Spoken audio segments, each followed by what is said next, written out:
Hello and vanakkam. Well, so what am I doing? Well, I am working on mother psychology and child psychology. Mother psychology on कि how their pregnancy time has gone through, उनमें क्या उनके struggles थे, क्या learnings थी, and उनके struggles और उनकी problem का उन्होंने क्या solution निकाला. And then on child psychology the thing is that हमें बहुत टाइम तक ये लगता रहता है कि बच्चा 5 साल के बाद या 6 साल के बाद सीखना शुरू करता है बट वेल कि एक बच्चा 2 इयर्स की एज में 80% उसका ब्रेन डेवलप्ड हो चुका होता है.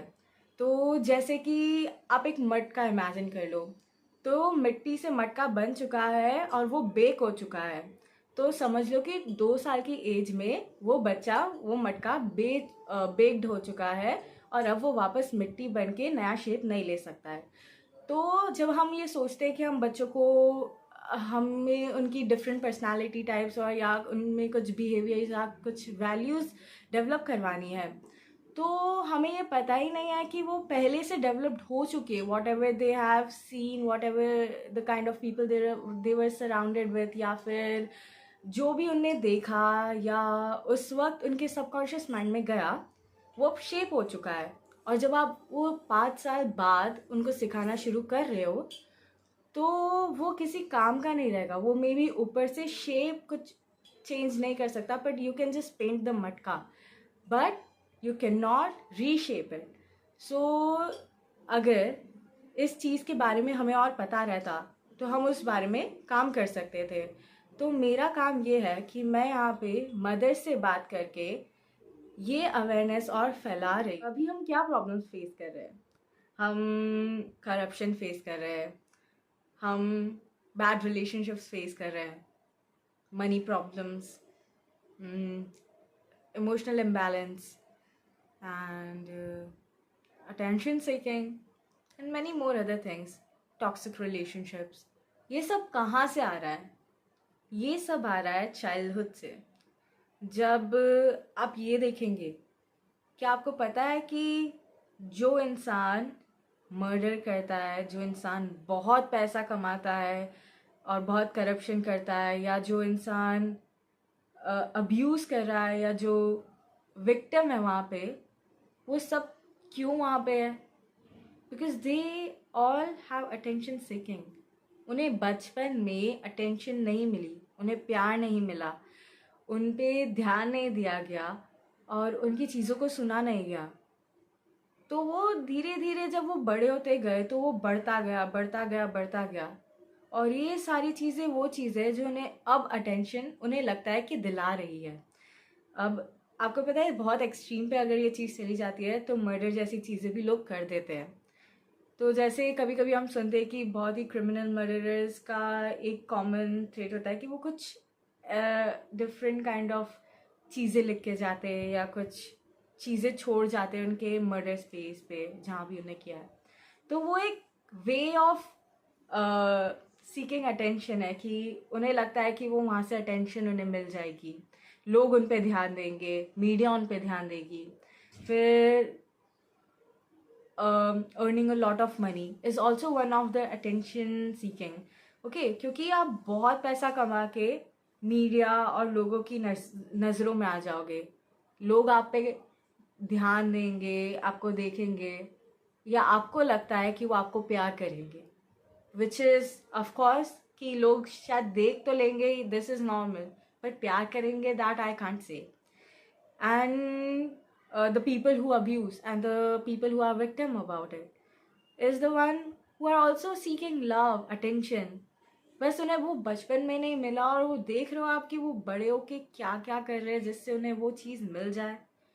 तो हमारा मेन काम क्या है कि हम चीज़ पे अवेयर हो जाए. हम अभी हमारे बच्चों को अटेंशन दे दे, प्यार दे दे, समझ ले उन्हें, तो आगे जाके हमें और उन बच्चों को ये प्रॉब्लम फेस ना करनी पड़े. तो हम क्या चीज़ों पे काम कर सकते हैं?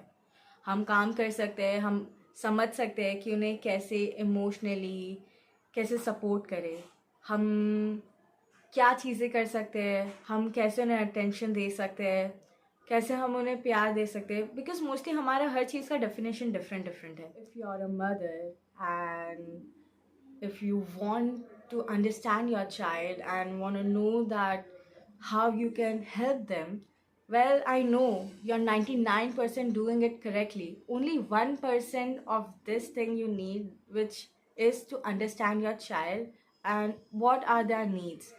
Baki, I know that you love them. You want to be there for them. You just want to just give them the best of whatever you have or whatever you can provide them. बस ये 1% पे हमें काम करना है और उसके लिए आप ये वीडियोस देख सकते हैं. सो अब मैं कुछ पॉइंट्स लाऊंगी आगे जो मुझे लगता है कि अभी अभी हम बहुत ज़्यादा जिन चीज़ों से स्ट्रगल कर रहे हैं. तो जैसे कि 3 पॉइंट्स है इसमें. एक तो है कि हम रिलेशनशिप्स में ह्यूमंस बहुत ज़्यादा अभी बहुत ज़्यादा प्रॉब्लम्स से जा रहे हैं. बहुत ज़्यादा स्ट्रगल है लोगों की लाइफ में. जैसे बहुत सारे डिवोर्सेस हो रहे हैं या फिर फैमिलीज़ के साथ अच्छे रिलेशंस नहीं है, फ्रेंड्स के साथ अच्छे रिलेशंस नहीं है, या सोशल इंटरेक्शन में बहुत एंजाइटी है. और नहीं तो ये बोल सकते हैं कि काम में भी बहुत प्रॉब्लम्स है बिकॉज हम हमारे कलीग्स के साथ सही से इंटरेक्शन या कम्युनिकेशन नहीं कर पा रहे हैं, या फिर हमारी कुछ चाइल्डहुड में ऐसे पार्ट्स थे जिन पे काम नहीं हुआ जिसकी वजह से अब हम उस चीज़ पे फोकस ही नहीं कर पा रहे. जैसे बहुत टाइम तक ऐसा भी होता है कि अगर पेरेंट्स का ध्यान नहीं था कि चाइल्ड की कॉग्निटिव डेवलपमेंट के लिए क्या चीज़ें इंपॉर्टेंट थी, तो कभी कभी बड़े होने के बाद भी हमें पता नहीं लगता कि हमें क्यों ये प्रॉब्लम आ रही है, बट वो हमेशा रिलेटेड होती है हमारे चाइल्डहुड से. सो एज एवरीवन नो कि everything whatever is happening with us is somehow rooted somewhere in our childhood. तो मेरा काम ये है कि अब जो नई जनरेशन आ रही है हम उन्हें उस प्रॉब्लम से तो प्रिवेंट कर ही सकते हैं ना. तो कुछ चीज़ें जिन पे हम काम करेंगे, छोटी छोटी चीज़ें, those are not such a big thing जिनके लिए आपको बहुत मेहनत करनी पड़ जाएगी.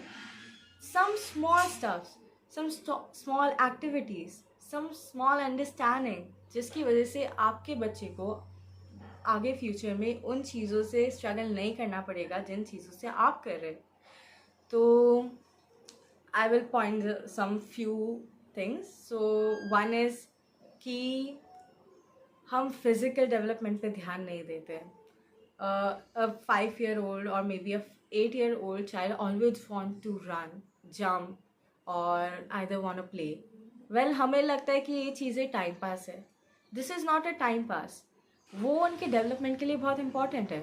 अगर कोई बच्चा भागना चाह रहा है, वो पूरे टाइम इधर उधर कूदता रहता है, that is that physical development. वो अपनी मसल डेवलपमेंट कर रहा है. फिर खेलना खेलना इज़ नॉट समथिंग कि आप ऐसे बोलो कि अभी पढ़ाई पे ध्यान दे, अभी खेलने पे ध्यान मत दे. Well do you know that खेलने का भी बहुत बड़ा रोल होता है हमारे आगे जाके फ्यूचर में.